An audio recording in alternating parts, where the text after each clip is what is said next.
Good evening, everyone. Welcome to CASW's Black History Month celebration event. Tonight, we are honoring Black excellence in social work, a heritage to celebrate, a future to build.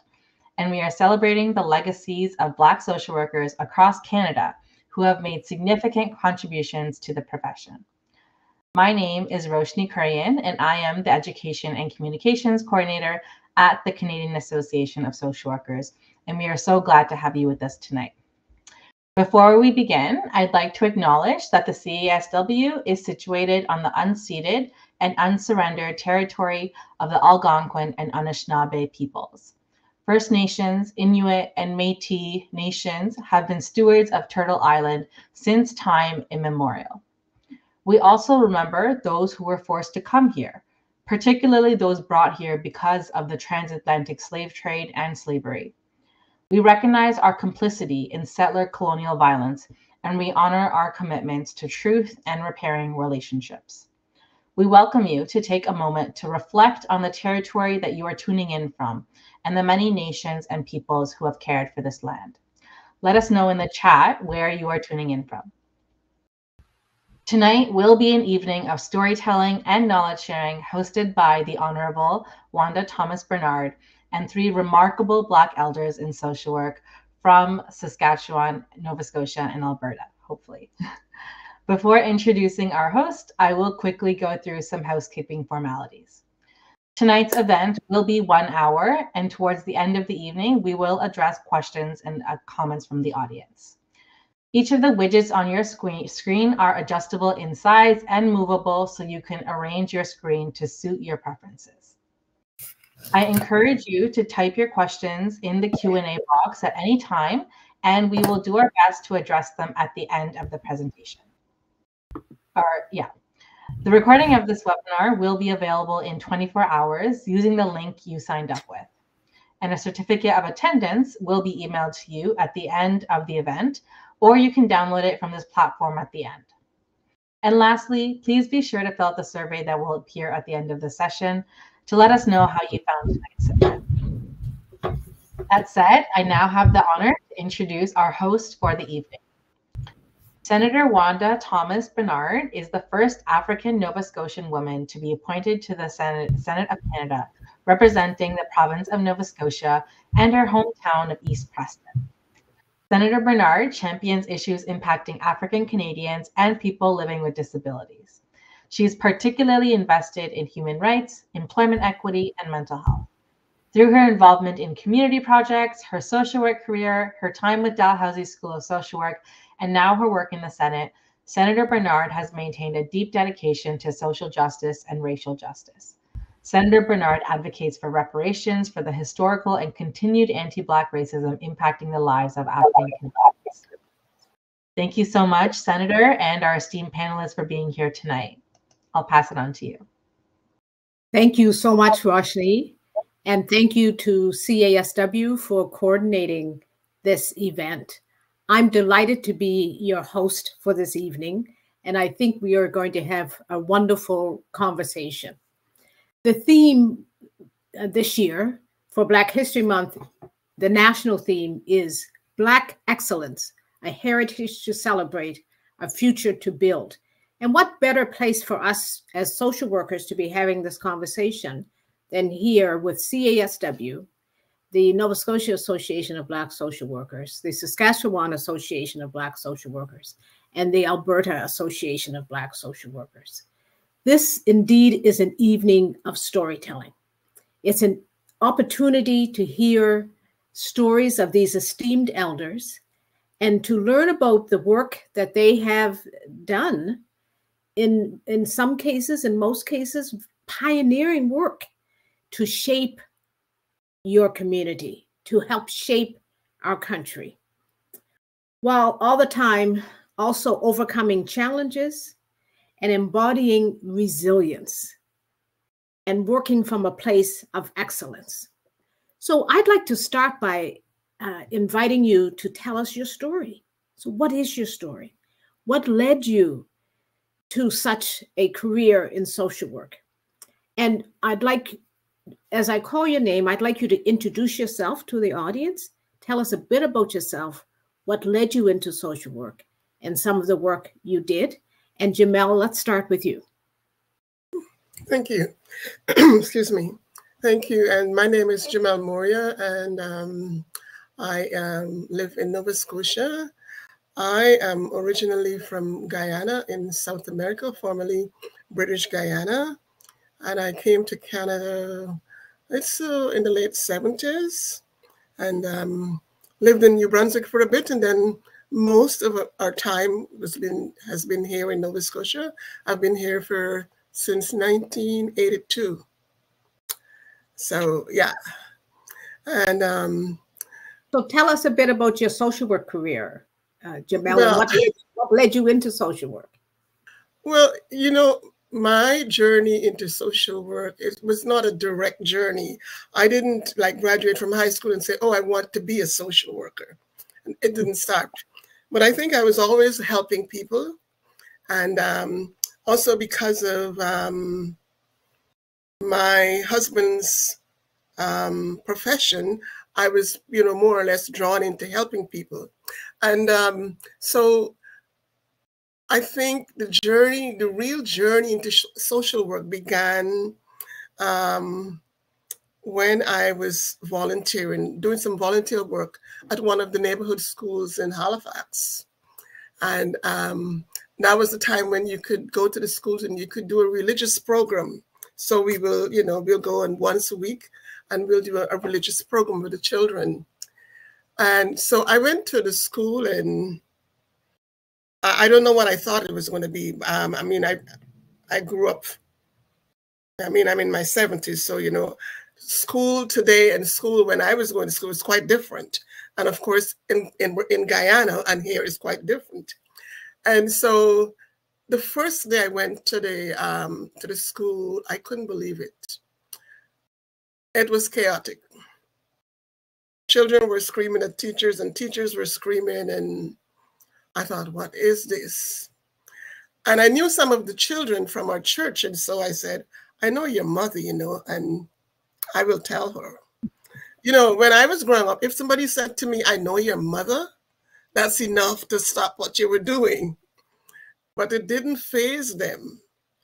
Actually, one particular child he started to talk a lot of, I would say very disparaging remarks he made about his mother. So at the end of the program, I remember saying to my friend that I went with, I said, I don't think I could do this. I said, I don't think I could do this. This is terrible. And her response to me, which I would never forget, she said, if you don't, who would? And so I went home thinking about that. I continued to go, after that question. I had to ponder that question for a while. And I remember pondering it all right through the term. And as I was, reflecting on that and pondering about, do you want to continue? I started to think, well, if you're going to work with children and if you're going to work to help children, maybe you need to go back to school. And I always wanted to go back to school, but this pushed me to do that. And so I decided to enroll in university. So I applied and I got accepted into the child and youth study. And I thought, this is where I'll go, child and youth, and I'll be able to help children. But while I was at university, I changed to the Bachelor of Human Ecology with a family studies major. To make a long story short, I graduated, and the first job I got was a family support worker. So I was helping parents and supporting them with supportive counseling. A lot of it was like discipline issues that parents were having. And so I was supporting them. And I did that for a few years. And as I continued to do that, I thought, if you really want to help children and you're working in social service, maybe you should do social work. So then I applied to do social work. So that's the next step of the journey. And I went on to Dalhousie University to do the social work degree. And that's how I began. my social work journey. That's wonderful. And there'll be further opportunity to hear a bit more. But for members of the audience who don't know you, you talked about your husband's profession. Do you mind just saying what he did? And also, I think you were also a full-time homemaker at one point with your children. Yeah. So when I came to Canada, I couldn't, but I could have, but I chose not to work because we had 5 young children. We came with 3 and got 2 more. And so there was no family here to support me with the 5 young children. And I just thought, if I went to work, I will just work to pay babysitter. So I stayed home and I cooked, excuse me, and I cooked and I sewed and I did everything to make ends meet because my husband, when we came, was in school. And even after he graduated, my husband was in ministry. He's now retired. And so I felt it was important for me to be at home with our children while they were young. And also I could support my husband better that way. Yeah. Thank you. Thank you so much, Jemell. We'll hear more about your career a bit later. So why don't we go to our second panelist who's here with us, Carol. Why don't you introduce yourself to the audience and tell us a bit about you? Oh, thank you. My name is Carol LaFayette-Boyd, and I was born right here in Saskatchewan. And I don't mind telling my age anymore because I've discovered I'm one of the top elders of the 2nd generation born people of African descent here in the province. So my grandfather came to Canada in 1906 from Iowa. And my dad was born right here in Regina in 1907. So I believe he's probably the first person of African descent to be born in Regina. But my grandfather had sent money for property. However, when he arrived in Regina, no one was aware of any money. So he had to homestead out west of Saskatchewan. And that's where I was born, on a farm there. And we moved to the city when I was a teenager in high school. And what's interesting, of the 6 high schools, I was the only Black student in all those 6 high schools for 3 years, because our family at that time was the only Black family in the city of Regina. There had been others. However, they had left in the early 50s because most worked on the railroad, and to work in the railroad, you had to live in either Winnipeg, Calgary, Edmonton, or Vancouver, also Montreal. But I looked at several years ago, I looked at my high school, grade 12, I guess it was. And I wrote in there that I wanted to be a social worker. And what I did is I followed in my sister's footsteps. She had, in Saskatchewan here in the mental hospitals, the psychiatric hospitals, they were called mental hospitals at the time, they recruited people to be nurses and paid them to work. So what you would do, you would take classes for 2 hours and be on the wards another 8 hours. So that was my beginning.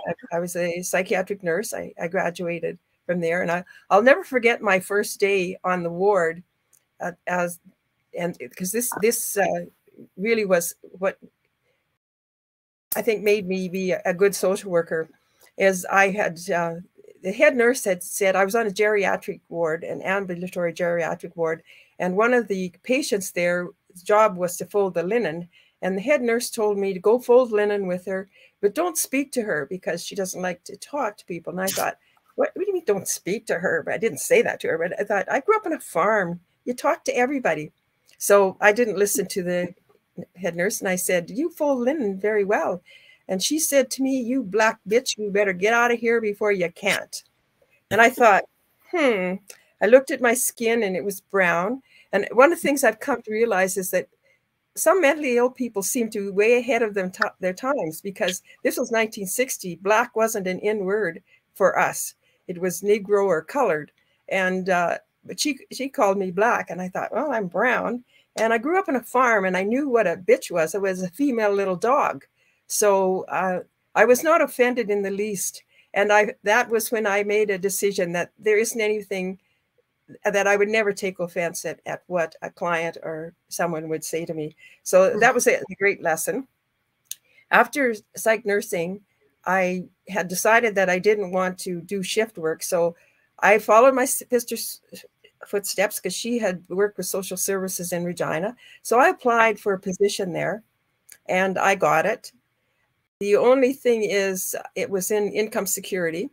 I had a very good supervisor who trained me in how to deliver income security. That's what they call welfare checks to people. And I learned about one section that was 27E, and the clients that I had been given were 200 single parent families who hadn't had an annual review. The majority of them, I think only 4 had an annual review in the past year. And my supervisor told me to give them that and get all those clients to have an annual review. And so I would see 6 clients a day. I remember going home one day and I was in a blackout. I didn't know how I got there because I didn't know you couldn't do a good job and see 6 people a day. But I gave away $500 per person because the Section 27E said you're entitled to $500 special needs. I was not well received by some of the people, particularly the auditor. And within 3 months, they reorganized, I think, so I could be sent someplace else, which ended me up in child protection, which became my very favorite. And during my career, I did get to train social workers in child protection. So I think I've gone on too long about my career, but I ended up in just about every aspect of social services for 33 years, but in everything, young offenders, unwed moms, everything, you name it, adoption. And I also got to train people, workers a lot. So that's amazing. And as I listened to your story, I realized there were lots of similarities. My first social work job was in mental health. And I also vividly remember one of our clients who basically refused to see me. And she was on my ward, and the social worker saw every patient on the floor, and she just refused to see me. And when her sisters came to visit her, she'd been in and out of hospital, so they were used to the routine.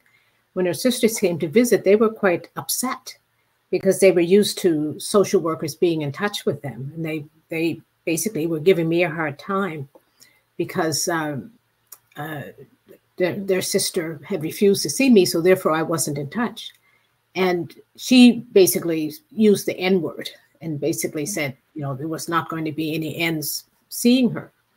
So when her sisters came and they started to berate me for not being in touch with them, I told them what she had said. And their response was, oh, we can understand why she would feel that way. We used to have a colored maid. And so we're not used to seeing colored people in positions like social work. And so, if you think about, these are some of the things that we dealt with in the early years of our practice. But as I hear the two of you talking about your work, I hear passion. And so I'm wondering if you could talk a bit about what kept your passion for social work, for working with people, for working in communities. What helped you to maintain a passion for the work, even in the face of racism and adversity, like the experiences you've shared, Carol? Carol, do you want to start this time? Okay, well, I guess I think I was well suited for helping people. I'm a second born, and I think there are issues to be caretakers. So that was what I did. But I've been retired for almost 19 years. However, after I retired, because I have a large family and couple of older sisters who was always referring people to me if they had a problem. And once I had retired, after about 5 years, people started coming to me and asking for advice because I knew how social services worked. So I've ended up being an advocate. However, because of the first 3 clients that I had, I became kind of someone who wasn't appreciated by the social services because I knew the system and I knew what they should be doing and what they should not be doing. So I've ended up just basically talking to people on the phone and giving them advice, although I am on the board of one family who's experiencing something. But I think it's just something that, as a person who is a caretaker, that's why I'm passionate. I did belong to the Saskatchewan Association of Social Workers and therefore the CASW for almost 40 years. After I retired, I think I stayed with them till I was 75. And then I thought, why am I doing this? Because I wasn't really involved. So I finally gave up my membership. But it sounds like you're still held in such high esteem in the community, even though some of your advocacy work may not have been appreciated. So that's really interesting. Jemell, what about you? What drives and what kept your passion going? And what keeps your passion going even post-retirement? I hear that from both of you. You're still very passionate about engaging with community. I think two things. I think first, I started with children wanting to do social work to help children. And I don't think that has changed, because I think children are our future. And I really think if we don't, I always say that children, I believe, are the ones who will change this world, who will make a difference. And so I'm really concerned about the well-being of our children. I mean, if you look around now and you see the way things are going, poverty increasing, more vulnerable families. And so I'm passionate about working with children. And even though I am retired for the last 6-7 years, I am still working in the community with an organization that cares for children, because I am passionate about how we raise our young children and the difference that it could make if we invest in them. So that's what keeps me going. We have to fight for change, for social change, for social justice, and to help the vulnerable. You know, I mean, those are the ones who will look after us as we get older. So we got to fight for them now, you know, so that they will take care of us. Yes. You know. Yes. That's really important. That's really important. Yeah. Jemell, I'm aware of an excellent program that you started when you were a Master's of Social Work student. And I'd love you to share a bit about that with this audience, because I know that program continues, even though you've retired for a number of years. Yeah. Can you tell us a bit about that, please? Well, you know, when I read the poster, what you call it, or the invitation for this discussion tonight, it says the elders and those who have done such pioneering work. And I never considered myself to have done pioneering work, but I could, you know, it just made me think, oh yeah, maybe it is. Anyhow, I can share a little bit about that. So in my work as a family support worker, and even when I started to, you know, I was really concerned for a lot of children who were being suspended from school or expelled from school because of issues they would face in school. And a lot of it had to do with being called names and children responding and being, you know, and they might get in a fight or something like that. So I was always interested in how can you help those children? And so when I was doing my Master of Social Work, and I did, I don't know if you remember, Senator, but I did my placement with the Association of Black Social Workers. That's where I did it. Remember. Yes, I remember. Absolutely. Oh, you remember? Okay, yeah. So I did it there. And I thought about, this is a good time then maybe to do a program, because I had done a little bit of program development. And I thought, how about doing a parenting program? Because one of the things that I learned when I was doing the family support work, and even when I was doing the prevention work, because I was at one time the coordinator of prevention in Halifax area in HRM, is that there was a lack of parenting programs for Black parents. And you could look everywhere, you couldn't find them. I look across Canada and I couldn't find them. And every time I needed to do something, to get something to help Black families, I had to do some sort of research from the US. And so I thought, there's a vacuum there. And maybe, I can do a program and this will help Black families. And so that's how it started. And so I don't know if you want me to tell you more about how I got into doing that program. But I think one of the first things that we did when I was doing that program is I think it was important for me to hear from Black parents what they had to say, because you can write the program up and say, this is a program and give it to people.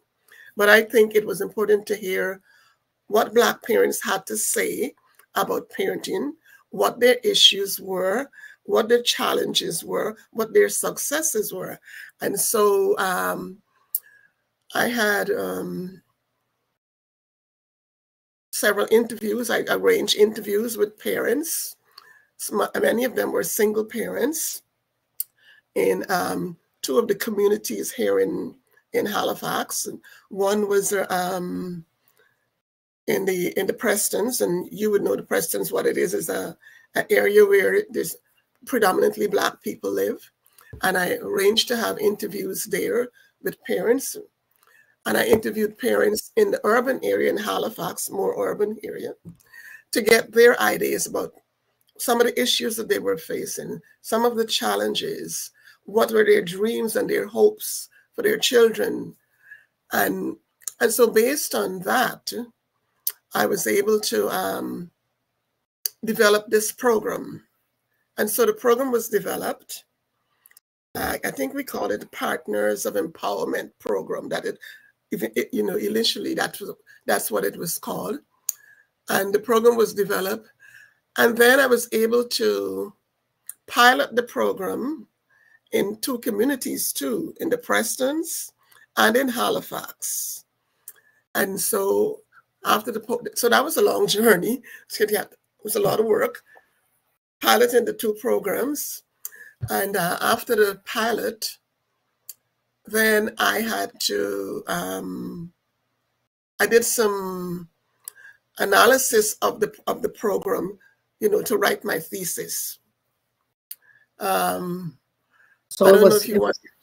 it was quite an interesting kind of journey for you, because you were able to weave in participatory research. You were able to weave in sort of that kind of collective engagement with the community, and essentially built the program from the ground up with the parents' involvement, which was innovative. And to be doing that as a student, and you wove the research, but also your practicum. So it was really sort of connecting the dots, I think, in a really nice way. It was, yeah. So when you hear that program is still going, what goes through your mind when you think about even our theme for tonight, Black excellence in social work, a heritage to celebrate and a future to build? And you think specifically about your program, what comes to mind? I am grateful. I'm grateful to those who helped me as I was doing my practicum, and helped me and guided me, because I didn't know anything about doing research. And so I did have a lot of help from my supervisors as I was doing it through the Association of Black Social Workers. I am also grateful to my my director at the time when I was working with community services, because after I did my thesis and I shared with her what I was doing, and she said, I think you should present this at one of our staff meetings. And she was after me to do that. And I was like, oh no. But then she arranged for me to do it. And I did. And after that, the executive director at the time, she came to me and she said, Jemell, that's a good program. We should do something with that. Well, years passed and nothing was done with it. And then when there was a transformation of community services and child welfare. And I think there was some money that was there because once a center or something was closing and they had quite a bit of money. And so we decided that, okay, this is the time. And she said to me, I think, and you would remember Vicky Wood. I don't know if you know her.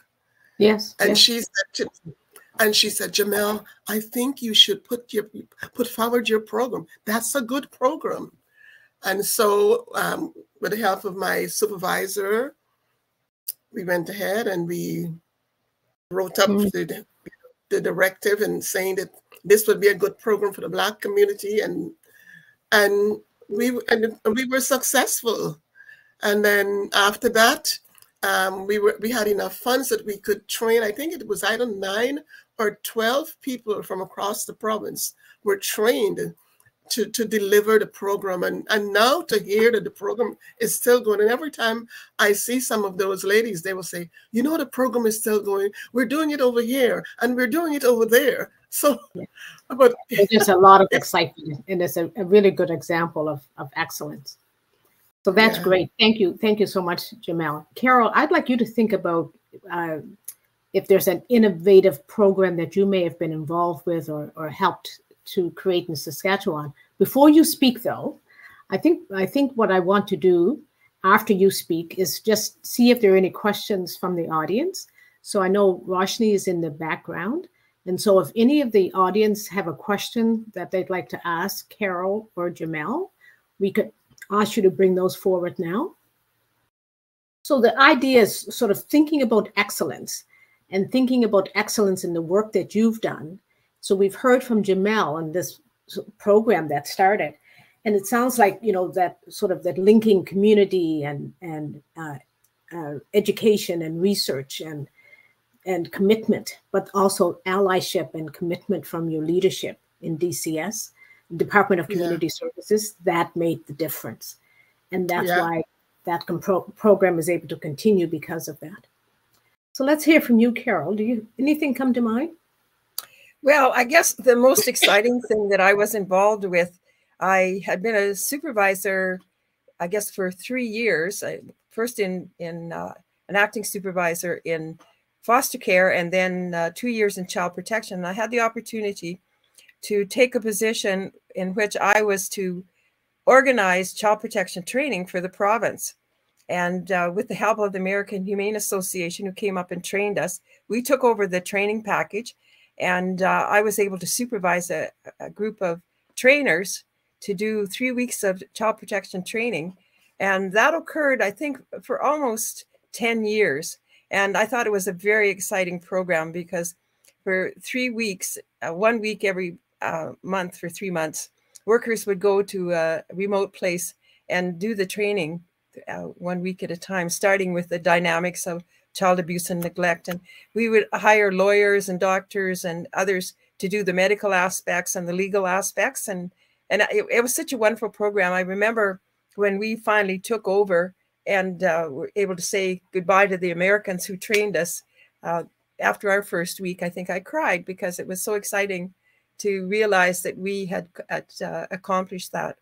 So as a result of that, I ended up in the training branch and was there to help with the foster care training, the young offender training. I even did some management training and that. And so I found that very exciting to be able to pass on to people. Although what I find, some of them had their own ways of doing things and weren't about to change. And so that was disappointing. But that was some of the exciting things that I did, was helping to train staff. And that would have been quite innovative back in those days.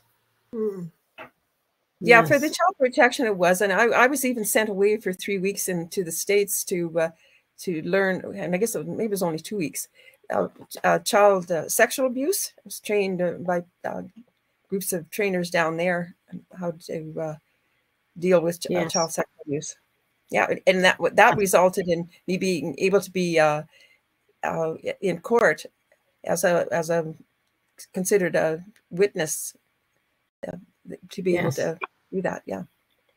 Yes, that's quite amazing. And as I said, would have been quite innovative at the time. Yes, that was in the 80s. Yes, yes. So you're really looking back, which is wonderful. Let's see if there are any questions from the audience. Have any questions come in, Washington? Yes, we do. We have three questions. The first question is, more questions coming in. Amazing. So the first question is, during my master's in social work program, we were taught or told not to use the word help, but rather to use support.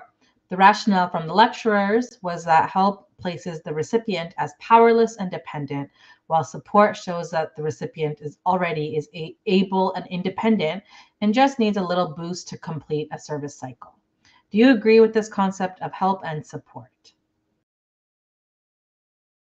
I'll answer that. I guess it sounds good. I think I was never taught that, but I think it's a good point that it is support, because for me, I believe that all parents and families want to do well, and I think you have to go from that they want to do good, and if they slap their kid, it's because they want their child to obey them and to do the right thing.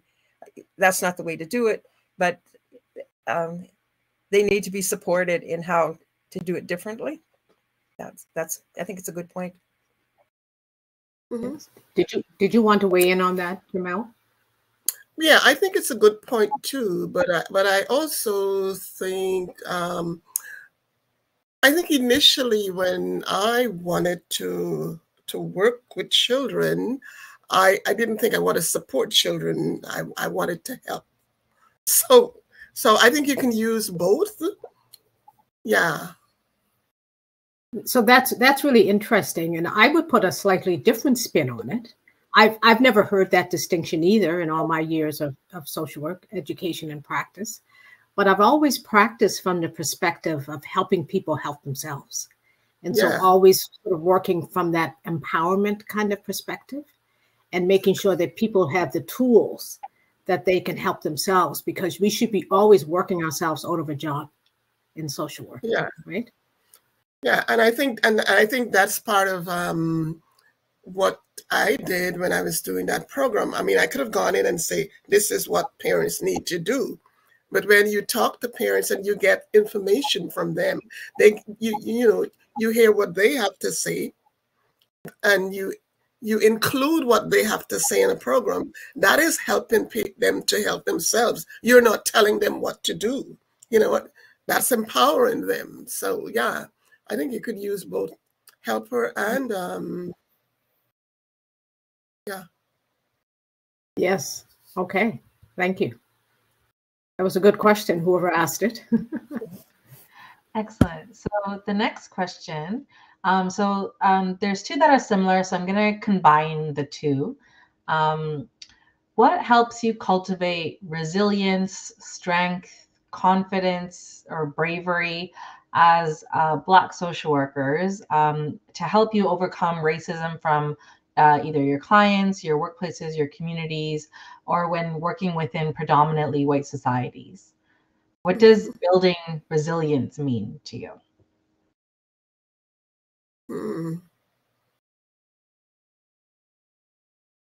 Well, for me, always being the only family sort of on the block or in this town or whatever of African descent, my parents taught me that if someone calls you a name, it's because they feel bad about themselves.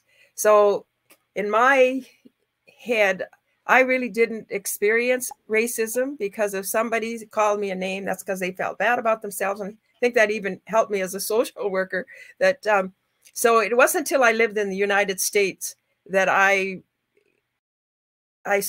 in Canada, I was just a human being, member of the human race. When I lived in the States, I was a Black person, and I knew that. And for me, it was kind of, you had to be on the lookout. What I call it was, I lived in Bolo land when I lived in the United States, because you're always on the lookout for whatever. For me, I think where I need to be resilient more was as a female, because particularly in social services, I found that, like, even when I started working, the men would get promoted, even though they'd been there for a year or two. And there were two women that worked in the office that just the most excellent women that knew anything. One was worked with teen moms, and one worked in adoption. And if you wanted to know anything about the rules, the policies, the procedures, you went to them, and it wasn't just their program. They knew everything, and they were the ones you would go to. You wouldn't go to the manager who was just promoted, because he didn't have a clue what he's talking about. And for me, it was more about being a female to be resilient. And I think that was hard for some people to take. The other thing about being resilient is you keep your integrity. No matter what, you keep your integrity. You maintain that. It doesn't matter what. As a result of maintaining my integrity, I think I was fired twice. Attempted to be fired another time. And the first firing was the best thing that could have happened to me. I wouldn't quit. But what it did for me, at that point in my life, I believed that if you got fired, it's because you did something. Nobody would get fired. Nobody's going to get fired when you do a good job. And I was fired because I stood up for something. And I was so grateful for that, because it didn't kill me. And I never lost my integrity, no matter what. I was able to hang on to my integrity, and as a result, have some resilience. And I think to maintain your resilience, you have to stay physically healthy too, and emotionally healthy. Because the only time that I remember wanting to leave social services, because I thought there was too many families threatening me when I was in child protection. But later on in the years, I realized it was because I was going through a divorce, and the families hadn't really threatened me any more than they had. The only person that they had really threatened badly was another worker, a male worker who didn't know what he was doing, who was attempted to be choked. And I think I would have tried to choke him too if I'd been that client. But for me, it was about self-understanding, knowing who you are, and that you're doing the right thing. To me, that's the most important thing, because no matter how they treated you, you could go home and sleep at night knowing you did the right thing. I love your focus, Carol, on integrity, maintaining dignity, and also self-care. And those are so very important, because sometimes when people are doing things that are meant for evil, but they end up turning out to be something good for you. It sounds, just to hear you say, well, they fired me and that ended up being a good thing. I just find that so amazing to hear. And it gives me strength just to hear you say that. So thank you. Yeah. Mm-hmm. Jemell, did you want to weigh in on that question? Yeah.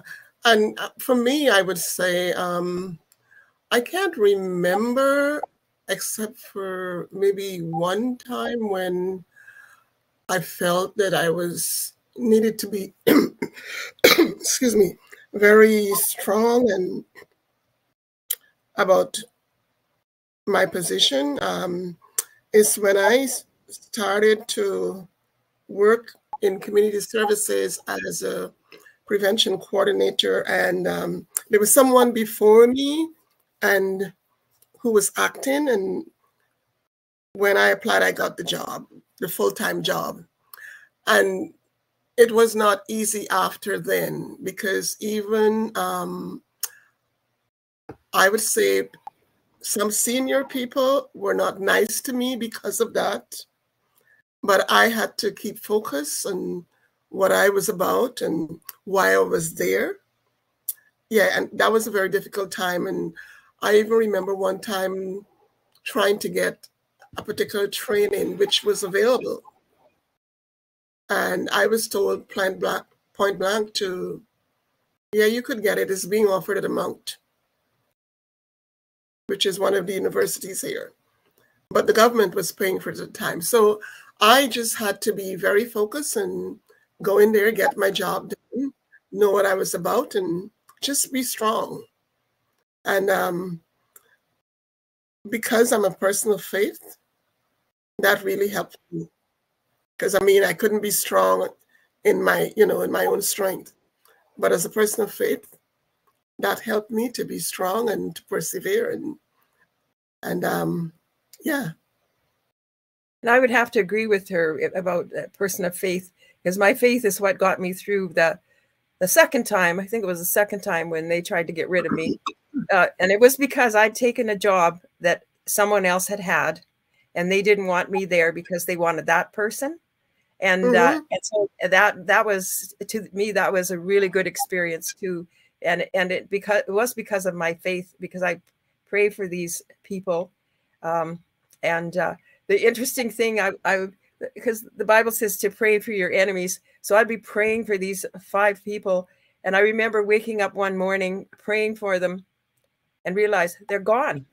4 of the 5 had left, and I'm still praying for them. So that was really interesting to have that faith that it would come out okay. Yeah. Thank you. Yeah. You're muted. Senator, muted. I didn't mute it. I don't know how that happened. Oh, It happened to me too. I was asking. What I've heard has just led me to one of the other questions I had. Can I ask that, and then we'll go back to ask the audience? Okay. Our profession is a very demanding one, and social workers are at risk for burnout. And you've both just talked about things like faith and the values you hold. But I wonder if there are any sort of specific activities that you use to de-stress after a long day. So, and thinking about, young social workers today who are newer to the field, are there activities that you find helpful in terms of de-stressing? I know for me, I'm not a great piano player, but I can play the piano and I can make music. And so I can make some music. And so I use that as a real de-stressor. If I had a stressful day, I can sit at the piano and play and sing and forget that. So that's one of the things that I used as a de-stressor. And also the other thing that I use to is meditation.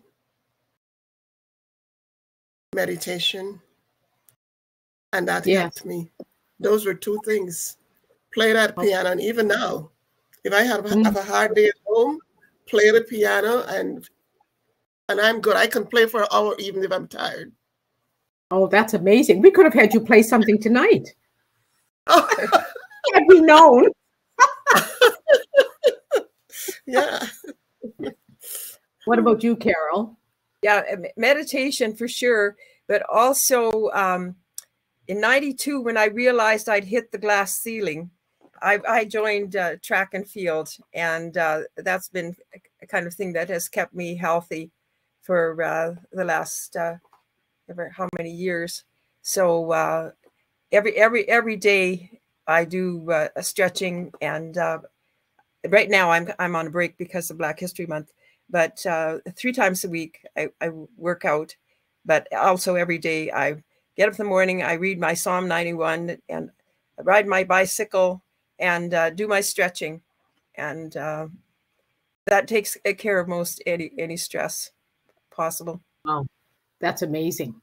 When I turned 70, I decided I was going to do 70 new things this year. And one of my new things was starting yoga. So I do a daily yoga practice, and I do it twice a day, in the morning and at night. One of the other things I've started, I'm gentle jogging. And I try to do that at least once or twice a week. And I love it. I absolutely love it. So maybe someone will be inspired by something that we've shared here this evening. Okay, Roshni, back to the audience. Or any other questions? Yeah, we have 2 more questions. The first question is, what possibilities do you imagine for the future of social work in Canada? How do you hope that the social work profession will evolve over time? I'll let you ladies answer that because I haven't really been involved in what is happening. How do I think it will evolve? Is that it? Is that the? Could you say the question again? Sorry. Yeah. What possibilities do you imagine for the future of social work in Canada, and how do you imagine social work evolving over time? I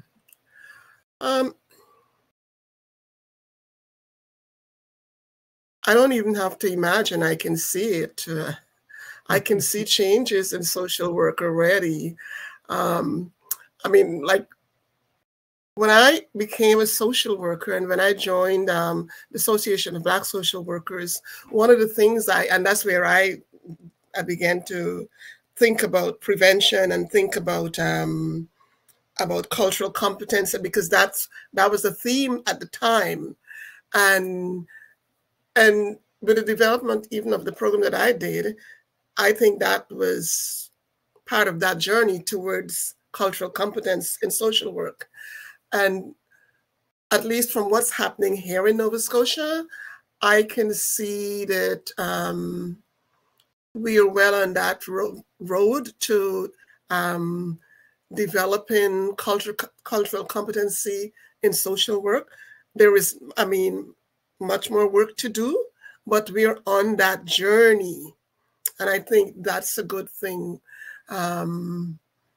So I hope that social work will evolve to be something where there is a really appreciation and understanding of the impact of race and culture on the services that we provide to people, because in Canada, things are changing, the population is changing, the demographics are changing, and so social work will have to, not the basics of social work, but how we do social work will have to change to meet the needs of the people that we serve.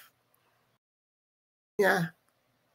I absolutely agree with you, Jemell. When I think about the Association of Black Social Workers in Nova Scotia, who's in its 45th year, we started with 4 people, but we started because of the harms that was being caused to members of our communities by social workers.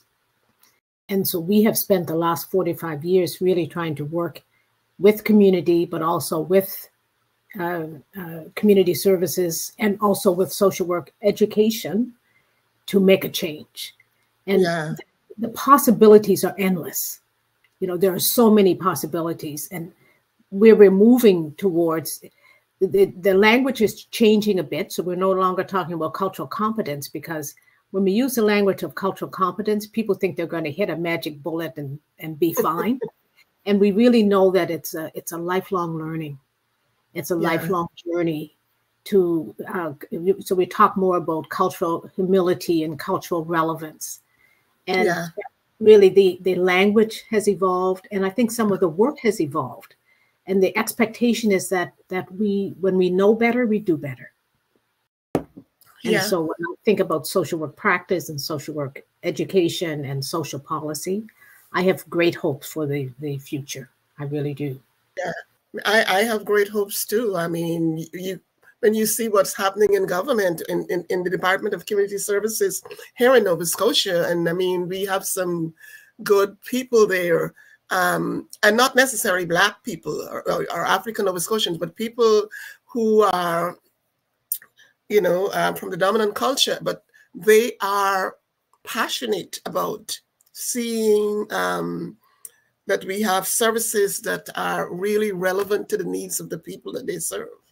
And so, I mean, now we have in the Department of Community Services, which we didn't have all the time, a section that is called Prevention and Early Intervention. So things are changing, Yes, and the Nova Scotia Department of Community Services also has now a section on, there's an Afrocentric child and family unit. Exactly, yeah. So 20 years ago, 10 years ago, we wouldn't have imagined that being possible. And now we see it not just possible, but it's in place. So it's happening, yeah, it's happening there. So yeah, so I don't even have to imagine. I saw it before I left, before I retired. I had my supervisor, or she was my director at the time, yeah, and she was passionate, and again, she was the person who was also by my side as I was doing the program for community services. She was right there with me. So yeah, I'm not imagining it anymore. I'm seeing it, but that doesn't mean we stop working. That's right. The work continues. The work continues. Yeah. Do we have time for another question, Roshni? I think so. If we're able to keep the responses a bit short, this is a good question to end on, if we're okay. The question is there any advice you can give younger generations of Black social workers? Key lessons that you've learned throughout your career? That's one I was just thinking. I wanted to make sure that I gave this suggestion to people, because it's my understanding many people now, because there's more of us people of color in the workforce, is that if you are being harassed or mistreated, please do not go it alone. You find a mentor, someone to be with you. And the other thing is that you document. You document everything that happens. When they tried to fire me the first time, I had been telling a former supervisor about how they were treating me, and he stuck his finger in my face and he said, "You document." And I'm not going to document this stupid stuff they're doing. He said, "You document." So I started to document, and you don't document that I felt bad because they called me a name or because they did this. You document exactly what they did, which was egregious to you, and not about how you feel, but what was wrong in what they did. And find someone to be a mentor to take you through it, because you can't go it alone. If something is happening to you, you'll find that most people won't believe that people are treating you that way. That person, they would never do that. Yeah. But document it. Document it. It's great advice. And I have to agree with that too. Yeah. I agree, especially with the mentorship, that you need a mentor. So I would encourage young social workers to find a mentor. I would also encourage you, if you have an organization like we have here, the Association of Black Social Workers, connect with that organization, because that's where you can go and you can share. You can feel safe to share, and then you can find support. So, and if you don't have an organization, find a group of people. So, like-minded people who you can come together with and share and be encouraged and be strengthened to go back and do the work. Be encouraged, be strengthened, and go back and do the work. That is probably the best way we can end this session. When I think about Black excellence in social work, I think about the heritage. And Jemell and Carol, you've really helped us celebrate some of our heritage in social work this evening. And then thinking about the future to build. Yeah. Yes, go ahead. Yeah, see everything as an opportunity and a challenge to use every skill that you've ever learned. And you'll find that instead of getting upset with the person, you're saying, okay, what skill can I use with this turkey now? So, and you'll be able to do it. Yeah. What skill? It's an opportunity and a skill. Every skill you've ever learned, and you can do it. Yeah. Audre Lorde said, "Your silence will not protect you." And I learned that in a very powerful way when I was having a situation that was unfathomable. And I thought no one would believe me, so I didn't speak up. And when I did speak up, I realized, oh my goodness, people do believe me. But sometimes some of the things that happen to us are so bizarre, they're so outrageous, that we don't feel we will be believed. And I want to give kudos to the Association of Black Social Workers, because without that organization, I know I would have found it much more difficult to navigate very difficult spaces, because in every space that I ever worked in, I was always the first. So there's no mentor to go to. And when you're the first, you really have to find a landing space. And that landing space for me has been the Association of Black Social Workers. And it's wonderful to see organizations of Black social workers coming together now in other parts of this country. And that, I think, will position us well for the future that we're building together. And one of the other things that you've both highlighted this evening is the value of allies and how important it is for us to have allies. And so this space for all of us in this work as we continue to build the future. I want to thank you both very much for participating in the conversation this evening, for sharing your insights, and for also, giving us some space to laugh. Laughter is good. It's good for the soul. Roshni and CASW, thank you so much. All right. Yeah. Thank you so much to the Honorable Wanda Thomas Bernard, Carol LaFayette-Boyd, and Jemell Moriah for this incredible evening. This has been an inspiring night, and we are all so grateful for all of your pioneering contributions towards Black excellence in social work. Thank you so much for taking the time out of your evenings to be here and to share your stories with us. Again, for our audience, the recording of this event will be available in 24 hours, or you can use the link in your email. Feel free to send us your questions or suggestions for improvement or feedback with us on this event using the survey. In celebration of the newly released CASW Code of Ethics, CASW is running 7 weekly contests on each of the 7 values of the new code. For a chance to win a $200 MasterCard, please submit your reflection on value 6 this week, which closes this Friday, so don't miss your chance to enter. Next month is National Social Work Month, so be sure to tune in for more information about National Social Work Month events, contests, giveaways, and more. Another huge thank you to all of our guest panelists for your time this evening, and to our audience members for your engagement and your questions. Happy Black History Month, everybody. So we'll see you next time. Senator Wanda.